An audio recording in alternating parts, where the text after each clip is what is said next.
Hello students, today's topic is SEBI और ये board exam के पॉइंट ऑफ व्यू से बहुत ही इंपॉर्टेंट टॉपिक है। SEBI that is securities and exchange board of India. देखिए, आपने 10.1 और 10.2 बेसिकली हमारी यूनिट का नाम है फाइनेंशियल मार्केट, जिसमें हमने आपके पास आपका money market, capital market study करा है। और जब हम बात करते हैं स्पेशली आपके कैपिटल मार्केट की, जिसमें आपको लॉन्ग टर्म सिक्योरिटीज के साथ आपके पास आपके एग्जैक्टली लॉन्ग टर्म सिक्योरिटीज के साथ जब आप डील कर रही हैं तो उसमें आपके पास आपका जो इन्वेस्टर्स है वो मनी इन्वेस्ट कर रहे हैं। अब जहाँ पे भी मनी की बात आती है तो वहाँ पे आपकी सेफ्टी एक मेजर इशू बन जाता है, एक मेजर कंसर्न बन जाता है, क्योंकि आपके पास जब भी आप बात करेंगे मनी की, अब एक इन्वेस्टर अपना हार्ड एंड मनी इन्वेस्ट कर रहा है आपकी सिक्योरिटीज में, आपके पास आपके शेयर मार्केट में, तो वहां पे अब क्या इन्वेस्टर सोचेगा कि मेरा जो हार्ड एंड मनी है, एक सैलरीड एम्प्लॉय है, वो अपना मनी लगा रहा है, तो उस केस में क्या वो मेरा पैसा सेफ है या नहीं है। तो वो सारी चीज़ों को ध्यान में रखते हुए गवर्नमेंट ने आपके एक्ट्स तो बनाए, बट वो एक्ट्स इतने सक्सेसफुल नहीं रहे। तो 1992 में आपके पास आपका सेबी जो है ये स्टैब्लिश हुआ है 1992 में, और आपके पास आपका सेबी एक ऑटोनोमस बॉडी जो है वो स्टैब्लिश की गई, जिसका फुल नेम है securities and exchange board of India, established in 1992। इसको आप ये कह सकते हैं SEBI is the watchdog of capital market, की नजर बनाए रखता है आपके कैपिटल मार्केट के ऊपर।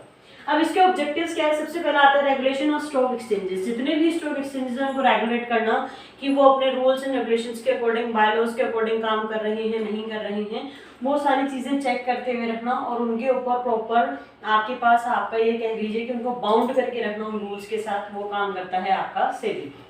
क्योंकि अल्टीमेटली स्टॉक एक्सचेंजेस में ही चीज़ें डील हो रही हैं, और अगर उन स्टॉक एक्सचेंज को ही कोई रेगुलेट करने वाला नहीं होगा तो फिर आपके पास सेफ्टी कंसर्न जो है वो आपके एक तरीके से स्टेक पे आ जाएगा।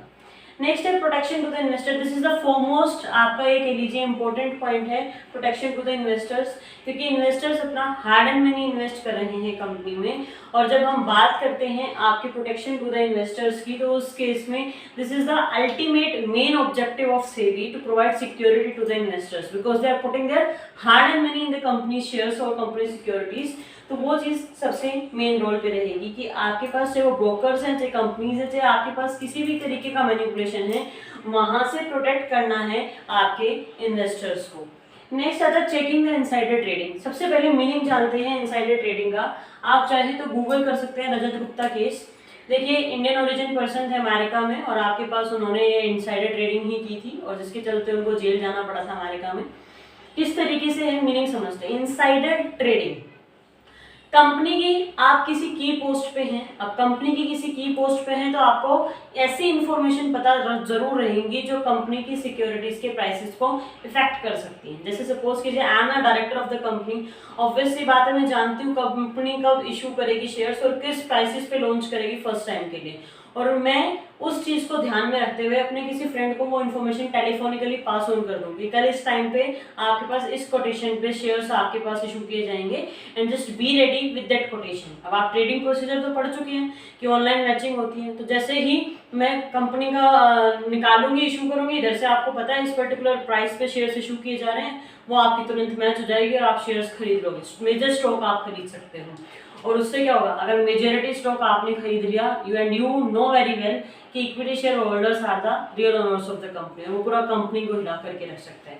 तो आप ये कह लीजिए कि कोई भी प्राइस सेंसिटिव इंफॉर्मेशन को लीक आउट करना आपके पास आपके बीइंग एट अ की पोस्ट इन द कंपनी, वो कहलाती है आपकी इनसाइडर ट्रेडिंग की। अंदरूनी किसी बात के बिहाफ पे आप बाहर ट्रेडिंग कर रहे हैं, इसको आप ये कह लीजिए, तो उसको चेक करना, क्योंकि एक पर्सन के बेनिफिट के लिए बाकी सारे लोगों का तो नुकसान होगा, तो उसको रोकना भी आपका मेन काम है आपके सेबी का। एंड लास्ट है control over brokers. Unnecessary brokerage ना चार्ज करें, मैनिपुलेशन ना करें इन्वेस्टर्स के साथ, उनको उल्लू बनाने की कोशिश ना करें, बेसिकली सिंपल वर्ड्स। तो वो चीज़ जो है आपके कंट्रोल ओवर ब्रोकर्स, तो वो सारा काम आपके पास करती है आपकी पर्टिकुलर सेबी। तो ये चार इसके मेन ऑब्जेक्टिव्स हैं। ऑब्जेक्टिव और फंक्शंस पे कंफ्यूज मत होना। आपके पास जब हम फंक्शंस की बात करते हैं तो ये पर्टिकुलरली बोर्ड एग्जाम में डायरेक्ट पूछा जाता है केस स्टडी के फॉर्म में पूछा जा सकता है, वो बहुत ही रेयर है, बट ये डायरेक्टली ही पूछा जाता है मोस्टली। अब वो फंक्शंस जो है उसमें 3 कैटेगरी आपके पास है, आपका रेगुलेटरी फंक्शंस, आपके पास आपके डेवलपमेंटल फंक्शंस और आपके protective function. I won't say कि आप क्रैम कीजिए चीजें, आई विल सिंपली से कि आप इन वर्ड से रिलेट करते हुए ही फंक्शंस को याद रखने की कोशिश कीजिएगा। फर्स्ट है आपका रेगुलेटरी फंक्शन। जब हम रेगुलेटरी की बात करते हैं तो कहीं ना कहीं आप उसको रेगुलेट कंट्रोल करने की कोशिश करें। तो सेबी क्या क्या कंट्रोल करने की कोशिश करता है? सबसे पहले ब्रोकर्स को, वो हमने पढ़ा ही है कि आपके पास अननेसेसरी ब्रोकरेज ना चार्ज करें, मैनिपुलेशन ना करें इन्वेस्टर्स के साथ। तो ये दिस इज द फॉरमोस्ट आपके पास function of SEBI under the regulatory functions. Next है to register collective fund scheme like mutual funds. आप ऐड देखते होंगे, आता है कि 500 रुपये का बोनस लगा है, कहाँ इन्वेस्ट करूँ? ट्रेन में 2 बंदे ट्रैवल कर रहे हैं तो वो बोलता है म्यूचुअल फंड में इन्वेस्ट करो, तो वो बोलता है सेफ है क्या? तो आप जब फाइनेंशियल मार्केट को proper as a subject study करेंगे then you will get to know about all these things in detail कि what are the mutual funds. Basically in short मैं आपको बता देती हूँ, एक एक्सपर्ट मैनेजमेंट कमेटी के थ्रू आपका एक पूल ऑफ फंड मैनेज किया जाता है, उसमें आप इन्वेस्ट करते हैं, वहां से आपको रिटर्न्स मिलते हैं। अभी के लिए इतना जानिए, टेक्निकल है, with time you will get to know कि क्या है ये चीजें। कलेक्टिवली इसलिए कहा जा रहा है क्योंकि लोग कलेक्टिवली कंपनीज मिलकर के क्रिएट करती हैं। तो उन फंड स्कीम को, कलेक्टिव फंड स्कीम जैसे म्यूचुअल फंड्स, उनको रजिस्टर करना क्यों जरूरी है? जब तक आप किसी को रेगुलेट नहीं करोगे, रजिस्टर नहीं करोगे, उसकी आइडेंटिटी आप जान ही नहीं पाओगे। मैं किसी पर्टिकुलर कॉलेज में या किसी पर्टिकुलर स्कूल में एज ए टीचर अपॉइंट हुई हूँ तो मेरा रजिस्ट्रेशन वहाँ होगा, उस पर्टिकुलर ऑर्गेनाइजेशन में मेरी डिटेल्स होंगी, तो वो मुझे रेगुलेट कर सकते हैं पर्टिकुलर आईडी से, पर्टिकुलर डिटेल्स के साथ। तो सेम वे इस तरीके से यहाँ पे आपको रजिस्टर्ड होना होता है। Next to regulate the working of stock brokers, merchant bankers, underwriters. जितनी भी पार्टीज आपके साथ रिलेट करती हैं उनको रेगुलेट करना, उनकी वर्किंग को रेगुलेट करना। अदरवाइज तो मर्चेंट बैंकिंग अपने हिडन चार्जेस डाल देंगे, स्टॉक ब्रोकर्स किसी बेवकूफ तो नहीं कहेंगे, ऑनेस्ट कस्टमर को उल्लू बना करके उससे पैसा रख लेंगे। तो उनकी वर्किंग को रेगुलेट करना बेसिकली। तो regulate the take over bids by the companies.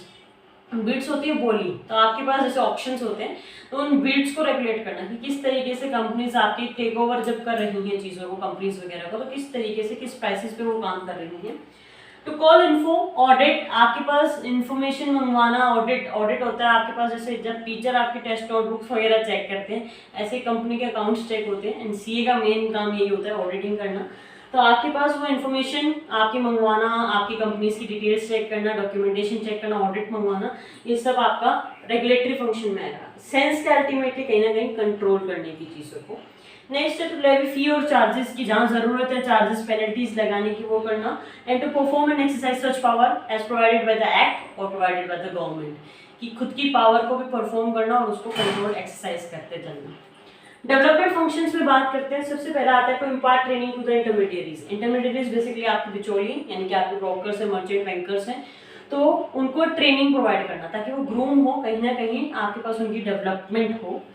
To carry on research work, देखिए रिसर्च वर्क कैरी करना बहुत ज़रूरी है, क्योंकि आप ओल्ड मेथड एंड टेक्निक से कभी भी लॉन्ग टर्म के लिए काम नहीं कर सकते हैं, तो रिसर्च वर्क पे चलते रहना। एंड लास्ट है फ्लेक्सिबल अप्रोच रखना मार्केट के लिए, कि आपको ज़रूरत है मार्केट में कोई चेंज आए, एनवायरमेंट में कोई चेंज आए, तो with that change you have to change yourself. तो उसके अकॉर्डिंग आप अपने स्टॉक एक्सचेंजेस को, अपने स्टॉक मार्केट को भी किस तरीके से चेंजेस ला सकते हैं, वो चीज़ों का ध्यान रखना। एंड नेक्स्ट है आपके पास प्रोटेक्टिव फंक्शंस, प्रोटेक्शन कहीं ना कहीं। तो सबसे पहले अगर हम बात करें तो आपके प्रोटेक्शन टू द इन्वेस्टर्स, ये मैं बहुत बार रिपीट कर चुकी हूँ। And prohibition of fraudulent and unfair trade practices, किसी भी तरीके की आपके पास फ्रॉड रिलेटेड अगर एक्टिविटीज़ हो रही हैं या गलत एक्टिविटीज़ हो रही है तो उनको रोकना। कंट्रोलिंग इनसाइडर ट्रेडिंग, ये मैंने आपको यहाँ पे एक्सप्लेन कर ही दिया है। और आपके पास अगर हम बात करें आपका इनसाइडर ट्रेडिंग, ये वही चीज़ है कि प्राइस सेंसिटिव इन्फॉर्मेशन को आपने क्या करा है, वो रिवील आउट करा है। And promotion of fair practices and code of conduct in the securities market, कि आपको प्रमोट करना है कि आप फेयर प्रैक्टिसेस ही यूज़ करें और आपका जो कोड ऑफ कंडक्ट है वो अच्छा रहे। तो ये था आपका पूरा सेबी, और इसके साथ आपकी 10th यूनिट कंप्लीट हो गई है। नेक्स्ट वीडियोस में आपकी 11th यूनिट स्टार्ट करेंगे हम, that is marketing management.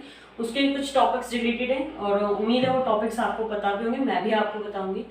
10th unit में पूरा आपने स्टडी किया है आपका फाइनेंशियल मार्केट, जिसमें आपका मनी मार्केट, कैपिटल मार्केट और फिर कैपिटल का बाइफिकेशन है आपका तो वो सब आपने स्टडी करा है। मेन जो है बोर्ड एग्जाम के पॉइंट ऑफ व्यू से उसमें आपके रोल ऑफ स्टॉक एक्सचेंजेस और आपका सेबी सबसे इंपॉर्टेंट बनता है। तो ये प्लीज अपना ध्यान रखिएगा इन चीज़ों पे, क्योंकि 9th और 10th यूनिट से मोस्टली आपके डायरेक्ट क्वेश्चंस आते हैं। केस स्टडीज भी आएंगी तो वो आपको इजीली करेक्ट कर पाते हैं आप, तो इनको जरूर प्रैक्टिस कीजिएगा। स्पेशली इन फंक्शंस में कंफ्यूजन नहीं रखना है। रेगुलेटरी, डेवलपमेंट एंड प्रोटेक्टिव जो पूछा गया है बोर्ड एग्जाम में वही आंसर कीजिएगा। बच्चे क्या करते हैं, पूछा जाता है रेगुलेटरी लिखाते हैं, डेवलपमेंट या फिर आपके पास प्रोटेक्टिव, तो आपको डिफरेंशिएशन का ध्यान रखना है। तो आज के लिए यहाँ तक रखते हैं। Till then stay home, stay safe, thank you.